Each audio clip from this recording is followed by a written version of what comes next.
Fold Kids Book Fest takes place on the ancestral, traditional, and unceded indigenous territories of the Mississaugas of the Credit First Nation and the traditional homeland of the Wendat, Anishinaabe, and the Haudenosaunee Nation. The festival highlights the voices of authors, storytellers, and illustrators from across the country who are important and deserve to be heard. They've taken their time to create art, and now they're here to share with you. So what will you do with what you hear and learn? How can you use the lessons you learned today and throughout the year to be a leader in your community? Wherever you're watching this event, we hope that you find it engaging and thought-provoking. We hope that at Fold Kids Book Fest, you witness and experience the incredible power of stories.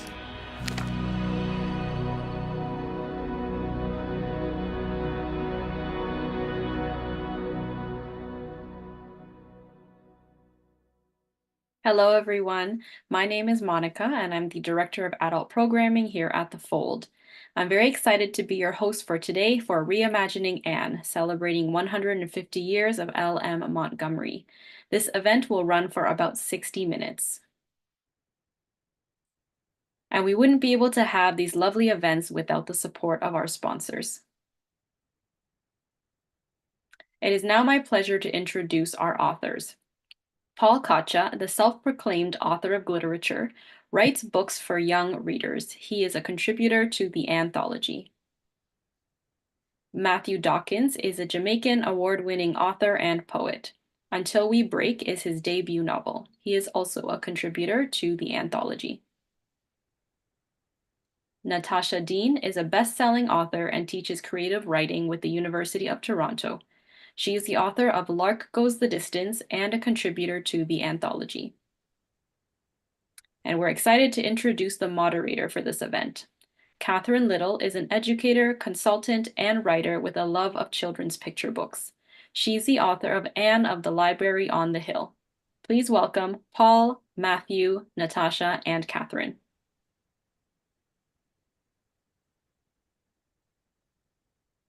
Thank you so much. I'm really excited to be here. Thank you for inviting me to be part of this conversation. November 30th, 2024 marks the 150th anniversary of Lucy Maud Montgomery's birth. There have been special events to mark the occasion across Canada and the world, and I guess this is one of these events as well. Publishers have been active with reprints of Lucy Maud Montgomery's books and works inspired by her life, such as my picture book, Anne of the Library on the Hill. The anthology is something different. The back cover invites readers to join 10 of Canada's top young adult fiction writers as they set Canada's favorite red-haired orphan, Anne Shirley, on brand new adventures. With its futuristic settings, cybernetic beings, ghosts, mysterious books and boxes, and racial and sexual diversity in its cast of characters, the anthology offers serious scope for the imagination for all readers. Tonight, I'm in conversation with three of the contributing authors, Paul Coccia, Matthew Dawkins, and Natasha Deen. If you have any questions, please send them in through the chat function, and we'll get to as many as we can. But I'd like to start with asking Natasha, how would you describe Anne, the anthology, to an Anne of Green Gables fan? Well, Anne talks about how there are so many Annes inside of me. And I feel like that's what the anthology is. It is this like infinite universe, parallel worlds where Anne could be anything and anyone. And so quite like you said, Catherine, much scope for the imagination. Thank you. Paul, you said that you were not necessarily an Anne of Green Gables fan, and so I wonder how you would be describing the anthology to someone like you. I would describe the anthology as it's what it is. It's a reimagining. So if you connect with Anne of Green Gables or you don't, we were all challenged to talk about how we connected with her and to bring out a different side of Anne and talk about the ongoing relevance of the character. So I think for non-fans, a YA reimagining is really going to be something different. You're going to get a YA perspective. So appeal to young adults. It's a little more mature than the original Anne of Green Gables. And there might be something different that surprises you about the character you thought you knew and loved or didn't love. Or find a version of the character that you can love. Matthew, how about the anthology to a social media influencer? Okay, I love this question. And I'm about to use a lot of, social media terms, so bear with me. For those of us who aren't as chronically online as I am, but I would describe it as a really, really good curated Instagram dump. It's the kind of dump that's cohesive. All the pictures make sense thematically, but they're all so distinct and you just want to keep swiping. And I say that because, of course, like the anthology is a collection of stories retelling a classic. And even though all our stories are so unique, what ties us together is Anne and how we represent her in different ways. So a good Instagram dump is how I describe it. Matthew, Judith is going to get on you, the editor, because she's going to hate that you called it a dump. It's like I referred to the Highland books one time as great bathroom reading, and the editors jumped on me. They're like, "Don't do that again." Okay, editing, carousel post. Oh, that's much better. That sounds great. See, okay, carousel post. We'll go with that. Meanwhile, I'm like, I don't understand half of those words that just came out of your mouth, but I like every one of them. So, Well, if you can get this book trending on TikTok, your publisher will be very happy. I'd like to get a little to know a little bit more about your three Annes. So I'm going to ask Natasha a question for my next one. When I read your story, 4624463, a number by any other name, I got Brave New World vibes. Would you please tell us about the inspiration for your Anne and what traits she most shares with Anne Shirley? Well, first of all, thank you for the Brave New World comparison. That was super awesome. I really appreciate that. In terms of the inspiration, as writers, right, we have a character and then we think to ourselves, what's the worst thing that could happen to this character? And then we put them in it. And when I think about like my Anne and Ellen Montgomery's Anne, what I think about is imagination and the love of books and the love of story, and the idea of my force of will overcome anything that the world is pushing in my way. Any obstacle the world gives, my force of will can overcome it. And so when I think about like the influences and the characteristics that she shares, that's those are it, right? And this sort of like moral compass, and her willingness and propensity to get into trouble, deep trouble. Well, we all know that Anne Shirley is no stranger to trouble. So that was one thing that you were able to pick up there. Matthew, I have to admit that your story was the most challenging for me to read. Why did you choose to explore the difficult theme of human trafficking in Anne from Nowhere in particular, Another Orphan for the Road? And what traits does your Anne share with Anne Shirley? Yeah, this is a beautiful question. And it was deliberately challenging. And I'm glad it read that way. And I'm hoping that it's challenging in a productive way. So there's like two questions that you're asking. It's, why I chose that theme and then kind of the similarities between my interpretation of Anne and the classic. So I think for me, as I was, reading Anne of Green Gables, a lot like Paul, I didn't have like a relationship with Anne or Ellen Montgomery prior. So, or I had a little, like I had none, and I think Paul had a little bit. But as I was reading and I was stumbling across and thinking more meaningfully about, what it meant to be an orphan and what it meant to be adopted and, being brought to a place that, is foreign to you, an alien, I couldn't help but think that these concepts mean entirely different things for people who look like me, for people of color, specifically Black folks from the Caribbean. And so kind of noting the ways, well, two things really, that Anne of Green Gables was set late 1800s, I believe, and kind of like what that time period meant in terms of like being brought to a place that you'd never been brought to before, and like, having these new strange people be the ones taking care of you, like what that meant for someone like me at that time. And then also on my timeline, I was seeing, timeline, social media, again, that's why I got that question, swaths of real lived experiences of women who thought they were being adopted and the papers were fabricated, and how like this has been the case specifically for women of color. And so I felt like I was really being called to interrogate those themes in a culturally relevant way for those of us today. And so with that said, I really wanted to pull out the threads of what a Caribbean Anne could look like. And so that's kind of why I went on that route. I wanted to talk a little bit about just the concept that that version of Anne, I think, had a lot for her that many young girls don't, and can experience life in a very, very drastic, different way. And I don't think that's something that we should overlook. And so I really wanted to shed light on those stories, and serve those communities well. And then speaking to the similarities that my Anne holds with the classic, is kind of a little bit about what Natasha said. Like, I really found Anne super intriguing because of her imagination. And I found that she very rarely took the world in front of her for what it was. And I love that idea. And I noted how, for anyone kind of dealing with any type of traumatic event, imagination can be a really, really powerful tool. And so I wanted to keep that aspect of her. So even though the circumstances are dire, and for the original Anne, the circumstances are, very like different and strange, what keeps Anne going is her tenacity and her like thirst and hunger for life. And I wanted to maintain that element of her. And I won't spoil it, but towards the end, there's a call back to the red hair, which I'm really proud of doing in a very interesting way. But I think that's what really like grounds my Anne in Ella Montgomery, is that imagination and hunger for life. Hey, thank you. And finally, Paul, Carpetbaggers, Do They Have It in the Bag?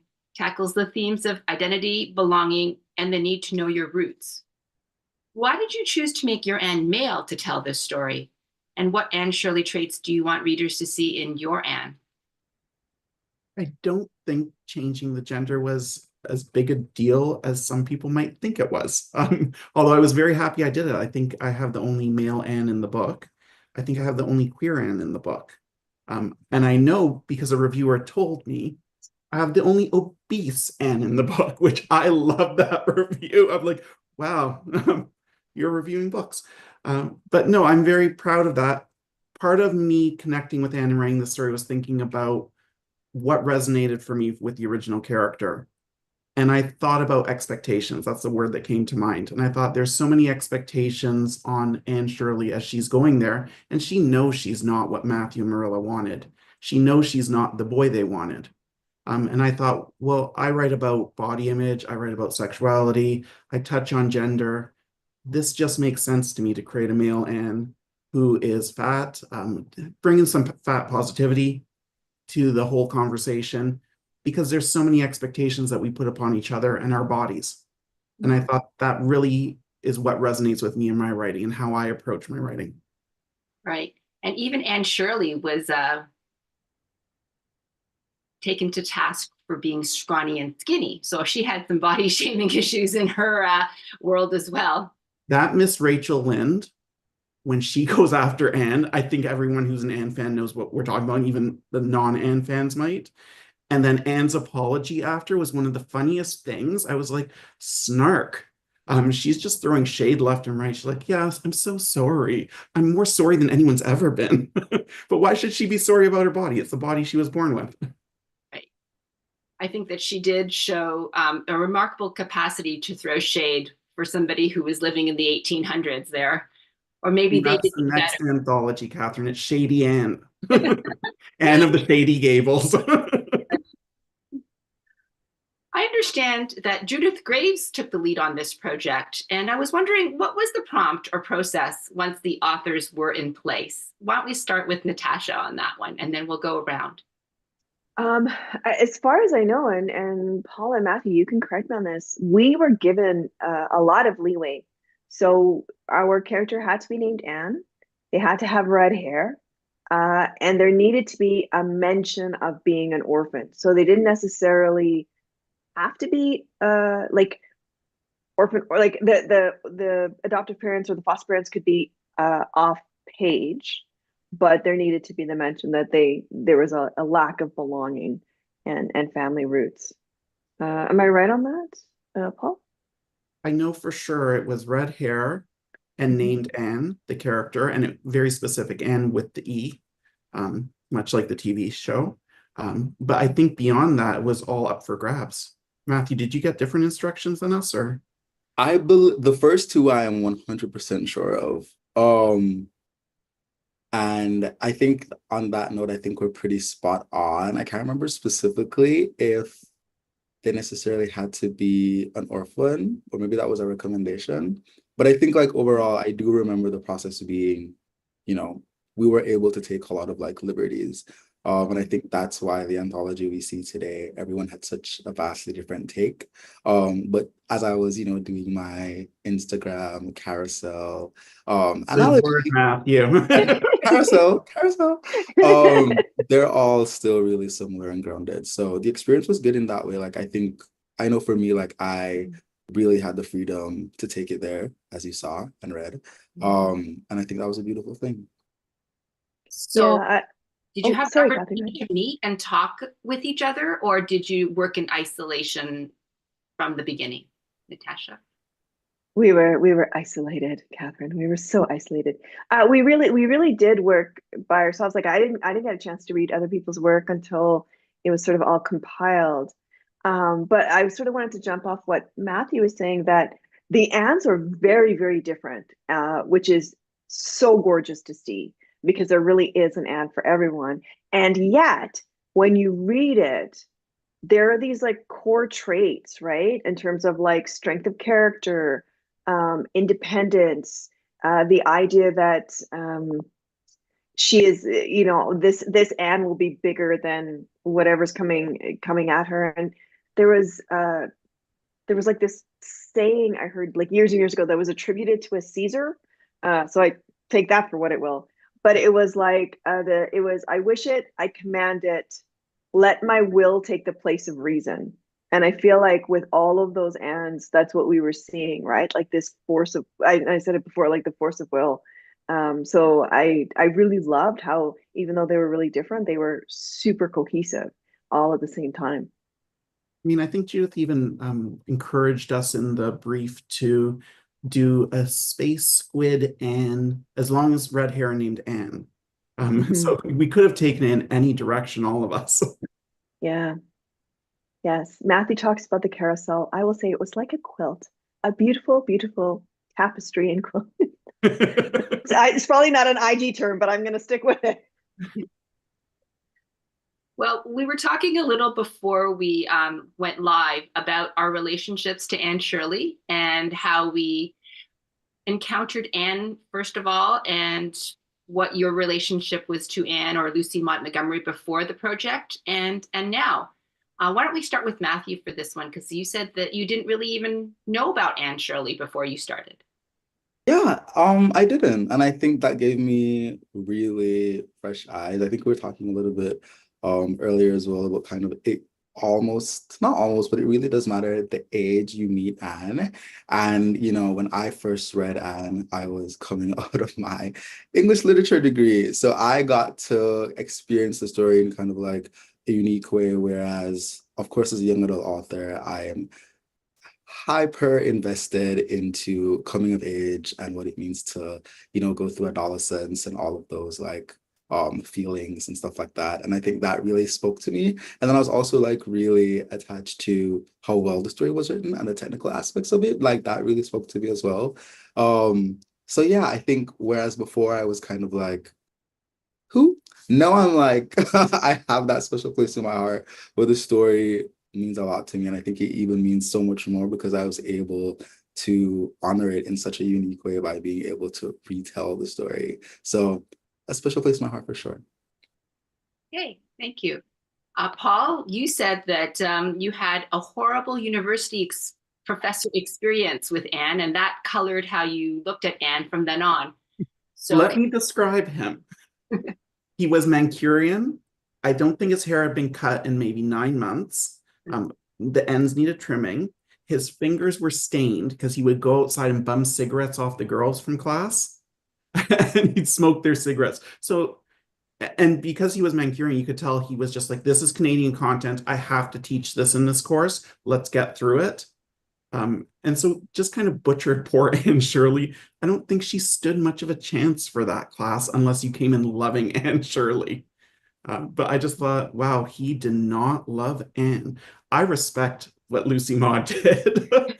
She created a Canadian icon. It's, I think, maybe the only book that could be universally, well, at least across Canada, agreed as a canonical Canadian children's classic.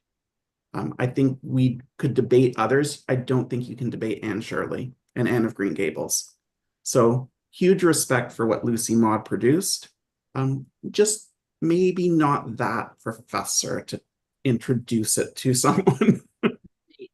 So do you feel differently about Anne Shirley now? Anne Shirley, yes, because I was put in a position where I had to figure out where we connected. And that's something I actually like a lot about the anthology. As I read the pieces, I went, oh, that's what this author picked up on. This is the thread that they followed. I can see what they're feeling when they read the story because this is what I see in their story. So I found that a really interesting thing to see what other authors loved about Anne Shirley. Natasha, you and I have a similar experience with being introduced to Anne Shirley through the Kevin Sullivan movies. So why don't you tell us about how you felt about Anne when you met her through that medium? Yeah, so what had happened was I had a teacher talking about the books, and I tried to read it, and I couldn't get into it. It didn't come off the page for me. And then the movie came out, or the film series came out, and from like the moment like that opening scene, and like to the day I die, I want to go stand on those red cliffs and have the cherry blossom trees. Like I just like want to have that moment, with like the wind blowing off the ocean. And I fell in love with everything about Anne, and I really felt her, and I really and this is like the amazing thing about story is here is Anne, who's in the late 1800s, a white girl with red hair, no parents, and here I was, like 100-ish years later, a brown kid, the only brown kid in the class, and the only other brown kid in the school was my big sister. So that told you how diverse our school was. And yet I felt her otherness. I felt her outsiderness. I felt her like yearning to be accepted and to belong somewhere and to walk into a room and have people go, oh yes, of course you belong here, instead of walking into a room and feeling like you had to fight for the space to be in that room. And so totally fell in love with it. Then I tried to read the books again and still couldn't do it. And what it taught me, and something that I take with me as a writer, is the medium in which we tell a story.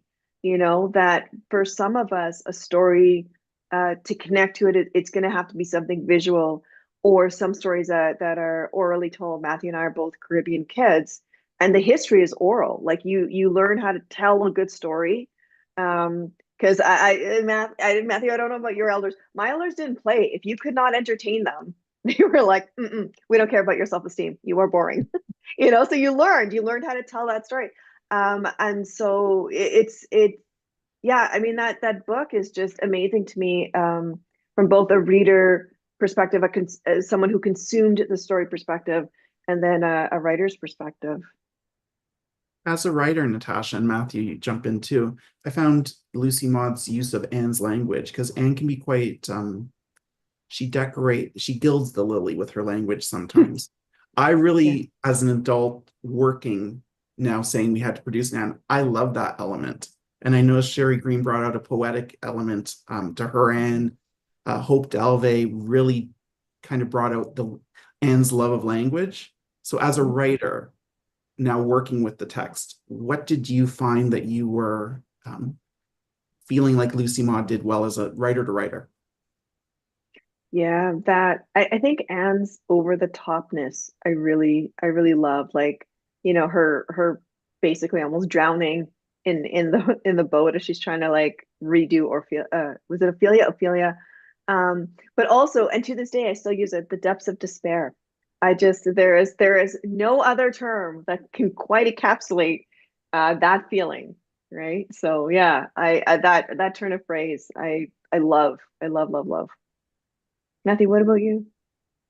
I feel like what really stuck out to me was how, like, I have the problem of being super verbose in my writing and going on and on and on and on and on. And I felt like Lucy Maud Montgomery did a really good job of being to the point and like saying what needed to be said. And I found that, especially like for me and like the novel that I worked on, like you feel like you have all this space, so you keep going on and on and on. And even though, and I think Lucy Montgomery did a really good job of being really economical with the words, and with the space that she had. And so therefore I felt like, at least for me, the pacing moved Yeah. along really well and every word mattered. And so that's why in my retelling, not to spoil it again, but there is that version of the economy of words. Language is used for my Anne in a special way. So I think that really stuck out to me. Well, I have a question for the three of you, Catherine. You too, right? Does anyone else find like a special kind of joy that Anne's like the person sort of closest to her? I know it's supposed to be Diana, and it is, but also the idea that it was Matthew who was like the most silent person in the world, and that's the one that she's like, you are my heart, you are my person, and so you've got this like super talkative, and then you just got Matthew sitting there being like, mm-hmm.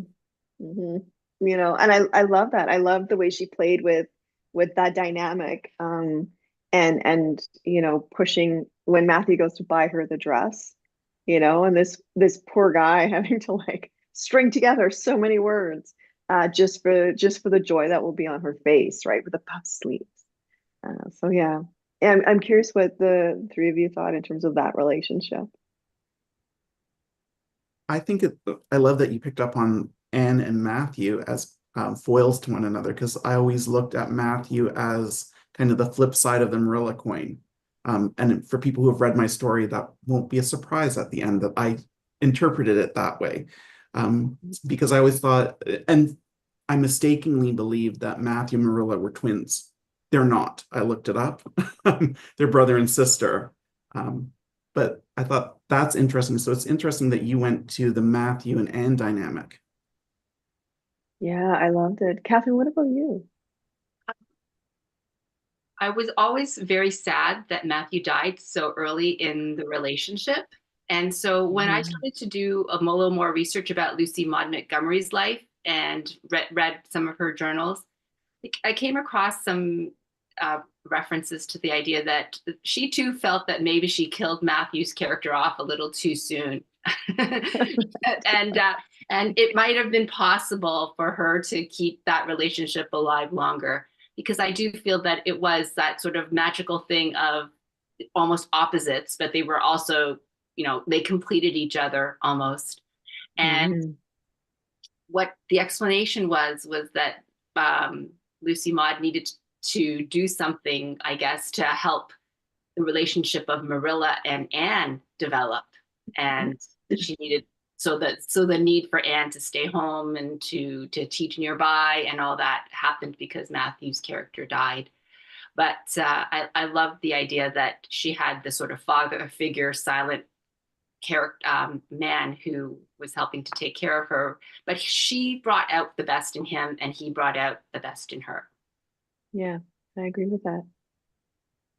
Yeah, I like 1000% agree as well. Like that's kind of how I see it. I think we take those like and guilty as charged, those like silent father figures for granted. Because sometimes we might feel as though they fall into the background. But I think like that characteristic and that like persona really helps to balance out a dynamic.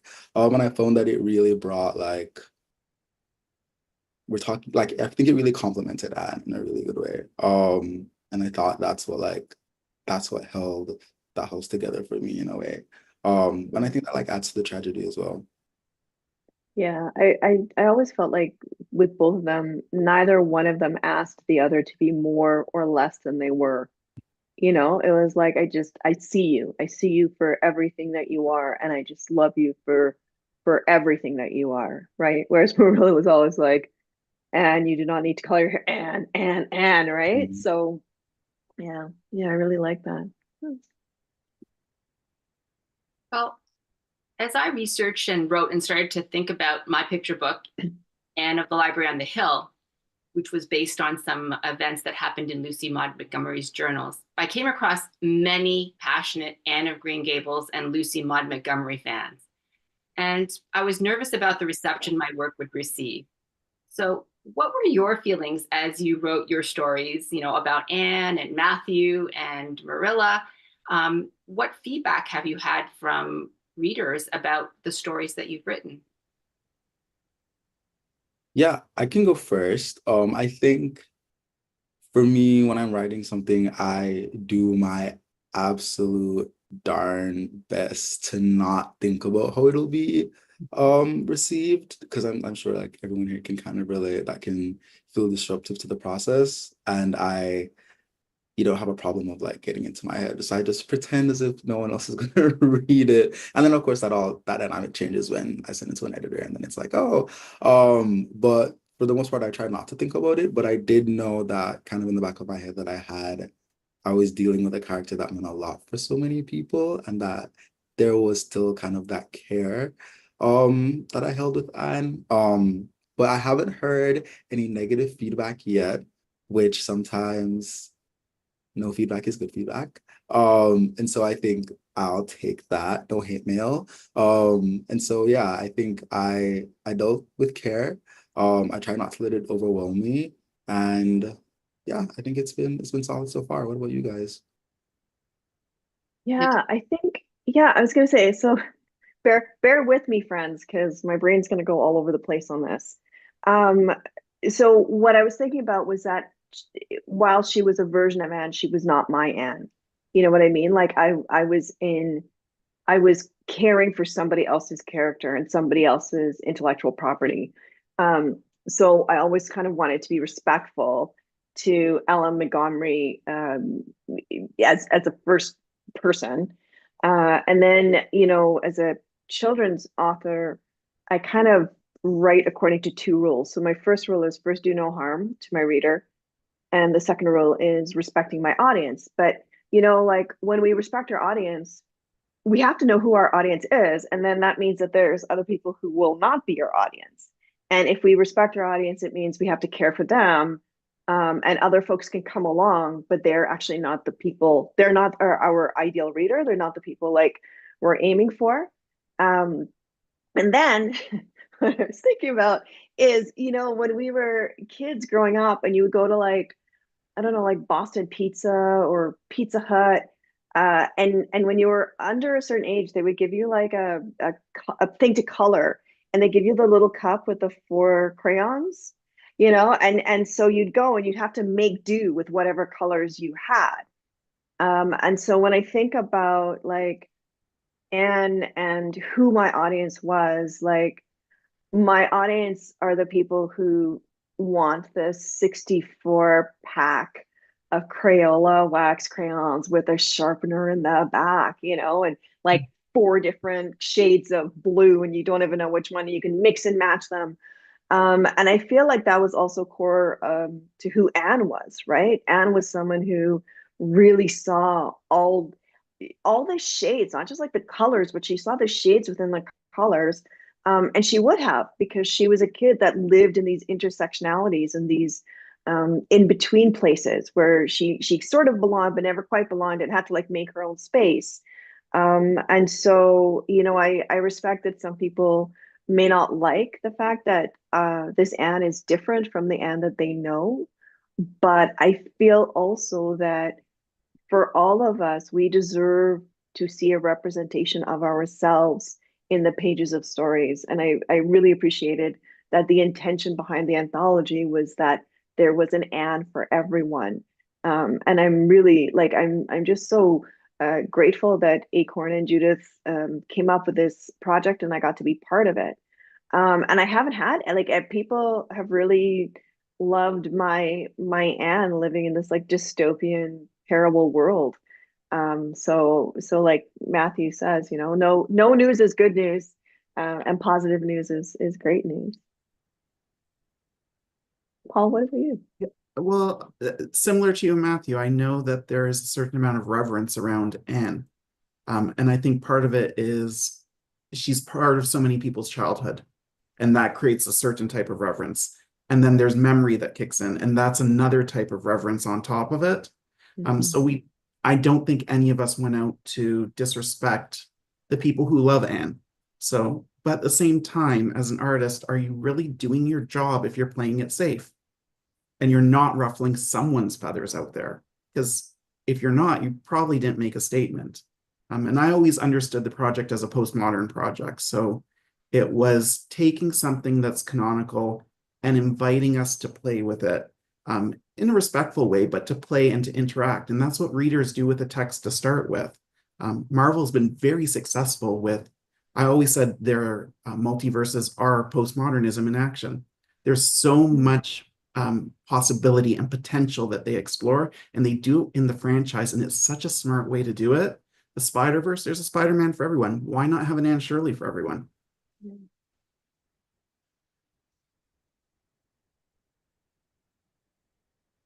Oh, Catherine, I think you're muted.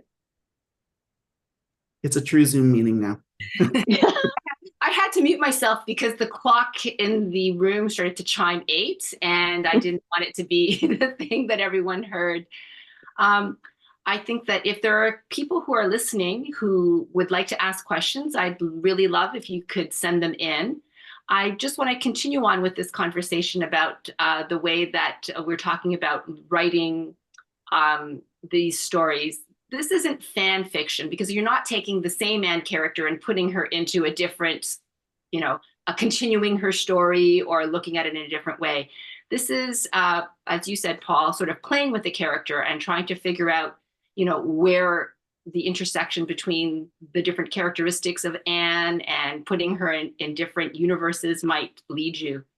How would you like to see educators use the anthology in the classroom? I vote Matthew to answer that one first. Oh, yeah, that's a big one. I think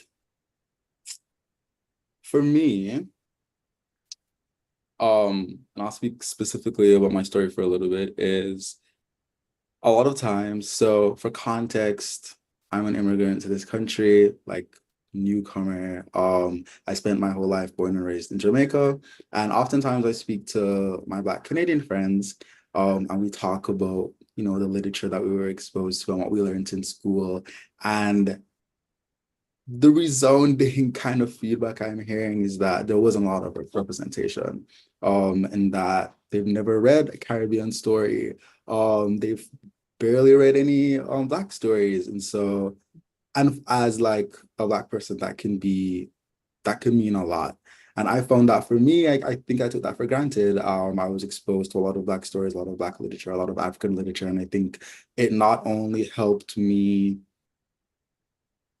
develop a better relationship with my kinfolk, but it also played a huge role in what made me realize that being a creator, a writer, a poet, an artist was something that I could do.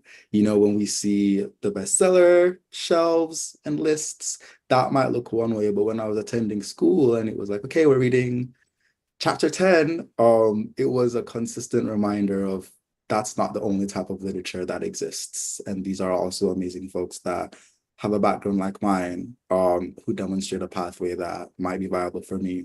And so that's kind of what I will hope educators use the anthology for, in a world where we're talking about, and I know this is probably too soon for some folks, but defunding the Ministry of Education, or the Department of Education, my bad, and book bans in school, and we're having these really important conversations about what we're exposing children to. I think it's important for educators to be using the anthology as a tool to not only simply retell the classic Ellen Montgomery's Anne of Green Gables story, but to also invite students to imagine, and to invite students to see themselves. And I think that plays a really, really important role for so many kids across Canada.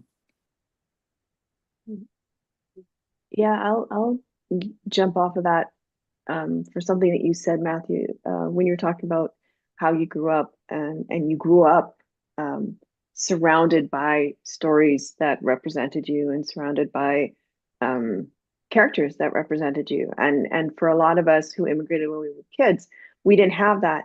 And what it was reminding me of was Sidney Poitier tells a story of how he grew up. He said he didn't even understand what racism was until he came to Americas, because he was so in such a sort of like protected space, and so he goes, and he's an actor, and he was the deputy in the movie In the Heat of the Night, and the scene calls for the sheriff to slap him.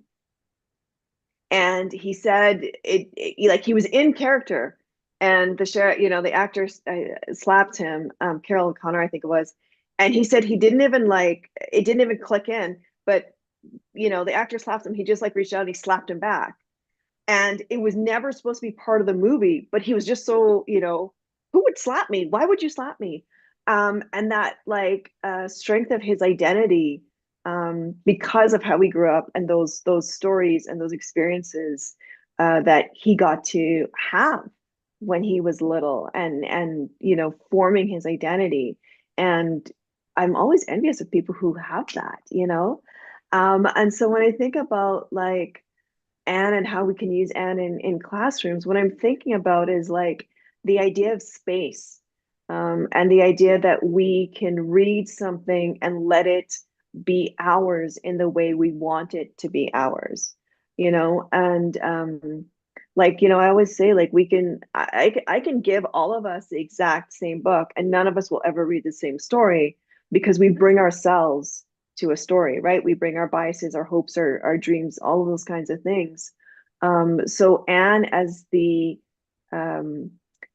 vehicle for people to experience other experiences is very cool. Anne as a vehicle for people to experience their experience is also very cool.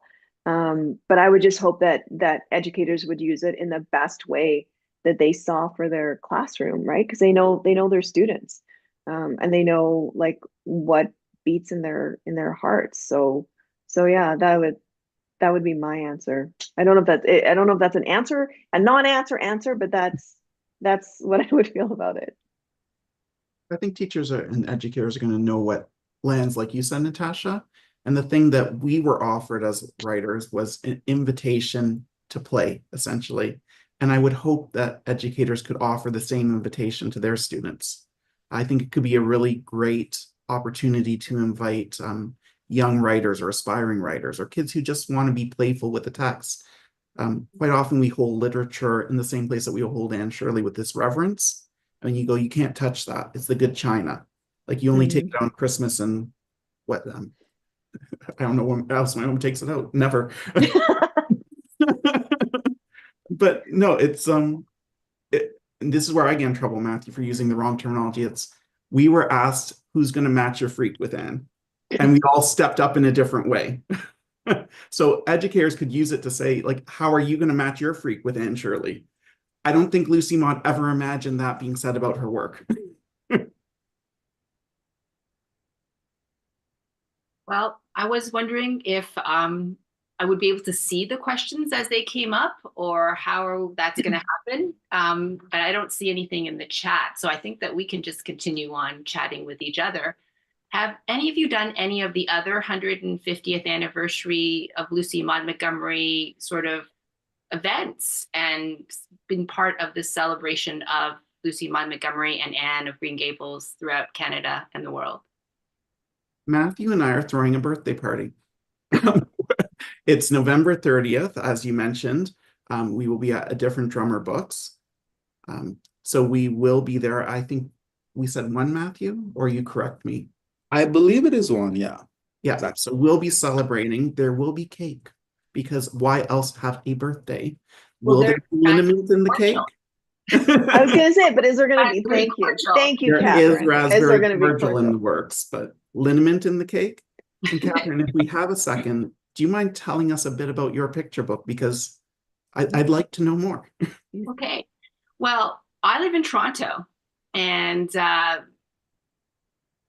I have been to Prince Edward Island, and it was about 10 years ago. But more recently, and about a few years ago, I found out that Lucy Maud Montgomery actually stayed with friends in a house very near to the Bathurst and St. Clair area where I live. And of course, I thought, well, maybe I can make a picture book out of that. And that's why I started reading the journals. So I read the journal articles, entries that had to do with that week. And since we're all writers here, you'll be interested to know that she came to Toronto to celebrate the first Canadian Authors Week. Her publishers brought her here to do that. And I found out that she did things like go to the Arts and Letters Club and met Nellie McClung. And she did a reading of Rilla of Ingleside at Oakwood High School. It was her first time reading to boys as well as girls. And so in my sort of thinking about it, I thought, well, how could somebody in my neighborhood somehow meet Lucy Maud Montgomery? And I had to go back and say somebody around 10 years old in 1921, could be named Anne with an E, because her parents may have been early readers of Anne of Green Gables. And so that's who I made my main character. But it wouldn't have been an easy life being born around, say, 1910 or so, because the Great War was about to start. Toronto was hard hit. There were lots of loss in the community, and my Anne suffers a loss, but is consoled by the library, which was built during the war, the real one here at Witchwood Library. And she also falls in love with the Anne of Green Gables and the rest of the books. So thank you for asking, Paul. That's lovely. Yeah, and that would have been hard, because I would have been in the war, and then was it the Spanish flu, the 1918 to 1921? Yeah. So there was a lot, but the thing is that it's amazing to me that they were able to build the Witchwood Library during this time, and we still can't build the Eglinton LRT. I'm in Edmonton, but I feel you, because it is construction, and our LRTs are, I don't know, they're just pillars now. We just drive by them, and maybe one day, but like it's been years in the making. Oh, I think somebody asked about the book, so I'm going to show it. It's this one, Anne of the Library on the Hill. And it was illustrated by Cy Kimura, who is also a Toronto resident, and that is the real library on the Hill, which is a Carnegie library. So it was built in that time with funds from the Carnegie Foundation. Wow. Matthew, I heard you speak previously about family in your Anne. Do you mind saying what you shared before again? Oh yeah. And I'm gonna maybe give a different response, because I don't remember exactly what I said the last time. But I think It had carousels in it, Matthew. Carousels. Yeah, I'm sure it had carousels in it. Probably. At this rate. The Gen Z brain rot. Anyway, yeah, I think like for me, actually, Paul, can you give me more credit? You had talked about the feeling of family and people coming from away, and you and I both had touched upon something similar in our works, which is the search for family outside of your own natal family. Right. Yeah, so I think for my Anne, we were talking a little bit about before about her journey and her being trafficked and being brought to a new place. And whereas imagination plays a really big role, and is a really huge tool for her to cope and to deal with her situation, it is in aid with her kind of memory and her imagination of her family. And so I found that for me, dealing with when you're put in a new place, and when you're confronted in such a dire situation, what oftentimes will keep you and hold you, especially at that age, is knowing that you have a community to perhaps go home to, or a community that's thinking about you. And so even though physically my aunt isn't around those folks, my Anne, a lot like Anne Shirley, knows who she is. And my Anne had the privilege of growing up with her family. And I think that's what ultimately like really sets in her character and grounds her. And it's that family piece that is able to liberate her in the end. Thank you. We have another question. Somebody wants to know if any of us got to attend the Lucy Maud Montgomery conference in Prince Edward Island this year. I didn't. I didn't get to go. No, but Invitations? I'm curious for the person who's asking, like, what all happens at that conference? Because I did not know about that. Well, my understanding is that there is a conference that is every other year or every year, and it's the University of Prince Edward Island that hosts it. But this was a big year because it was the 150th anniversary. And the people who normally go to it are the people that I've been meeting a lot in some of my other events that I've been going to. There are people who are Lucy Maud Montgomery scholars. There are people who know more about Lucy Maud Montgomery than they probably know about living people that they are related to. And also people who are the leaders of the Lucy Maud Montgomery societies. We have one, a very active one here in Ontario, and they manage things that are like the museums, the former churches and manse places where Lucy Maud Montgomery lived with her family. And this speaks to, I guess, where Paul was saying that she's an icon. She's a Canadian icon, probably the most famous or one of the most famous Canadian writers worldwide. For example, I was giving a talk at the Burlington Literary Festival on Sunday, and one of the women who came was from Poland. And I asked her if she was a Lucy Maud Montgomery fan, and her answer was, "I'm from Poland, so of course." Well, and doesn't Anne have a huge following in Japan? Yes. And I believe the TV series En Road to Avonlea is one of the most popular in the UAE. So I think that the person who was asking because she said, or they say, there was a fantastic Black scholar. Her talk was incredible. I need to find her name. Such fascinating connections people have to Anne. So there was a Black scholar who was at the conference who was speaking about Anne. Oh, I wonder if they'd still be listed on the website. That's really interesting. Yeah, it's amazing how as a writer, you can create this thing and then it sort of creates this life of its own. And then there all live these like extra adjacent things. So that this one thing that you thought you created and would like stand alone, all of a sudden there's like this whole like planetary system that's like circling around it, right? Well, it really speaks to how readers are active participants in reading, which sometimes is easy to forget because you're passively sitting or standing on a bus, maybe reading a book. Yes, I like the idea that often when we read books, unless we're part of a book club or we're reading it for school or something, we don't get a chance to talk to other people necessarily about the book. But Lucy Maud Montgomery fans and Lucy Maud Montgomery scholars, they're always talking to each other about these books and finding new meaning in them. The Lillian H. Smith branch of the Toronto Public Library has been hosting monthly book talks. So in September, they did Anne of Green Gables, which they said was spectacularly popular. People came and just did a book talk discussion about Anne of Green Gables. And later on this month, I think it's next Thursday or the Thursday after, they're going to have a book talk about The Blue Castle. That's one of Lucy Maud Montgomery's books for adults. So they're expecting a big crowd for that one too, because it was inspired by a visit that Lucy Maud Montgomery made to Bala in 1926. And then she wrote the only novel of hers that's entirely set in Ontario, in Muskoka.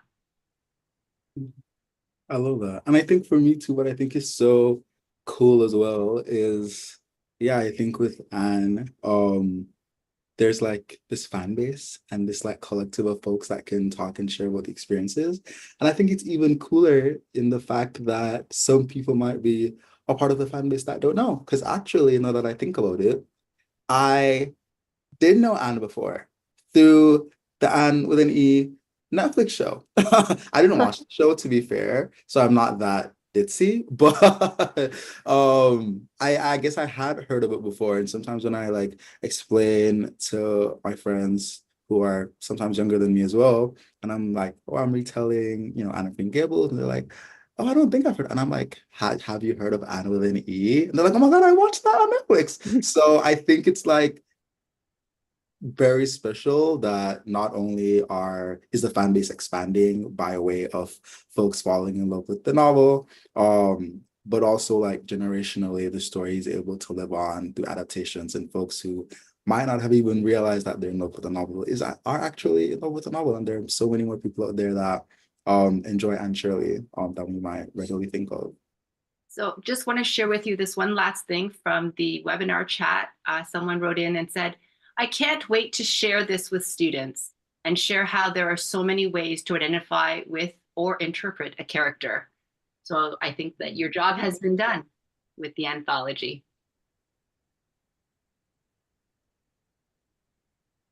Thank you. That was wonderful. Thank you for joining us. And Catherine, thanks for the hosting fold. Thank you so much. Matthew and Paul, a pleasure as always, friends. And the Fold Festival and all the volunteers here. They've been amazing. Ditto. So I think I see Monica on the screen again, ready to help us wind up this session.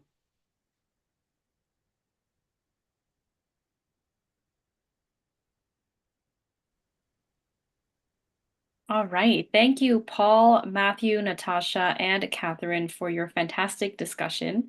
And of course, thank you to all the viewers for being here.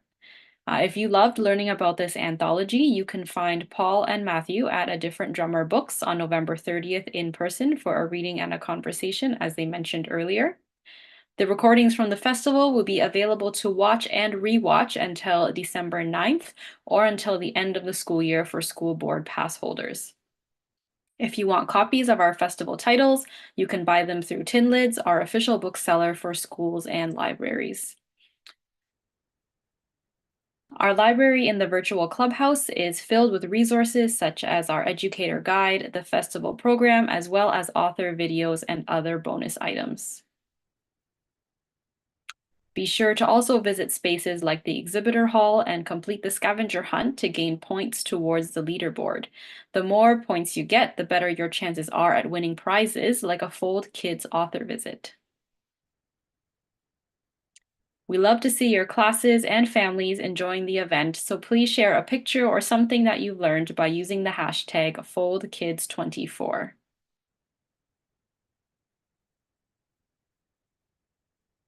Thank you again for joining us, everyone. Bye.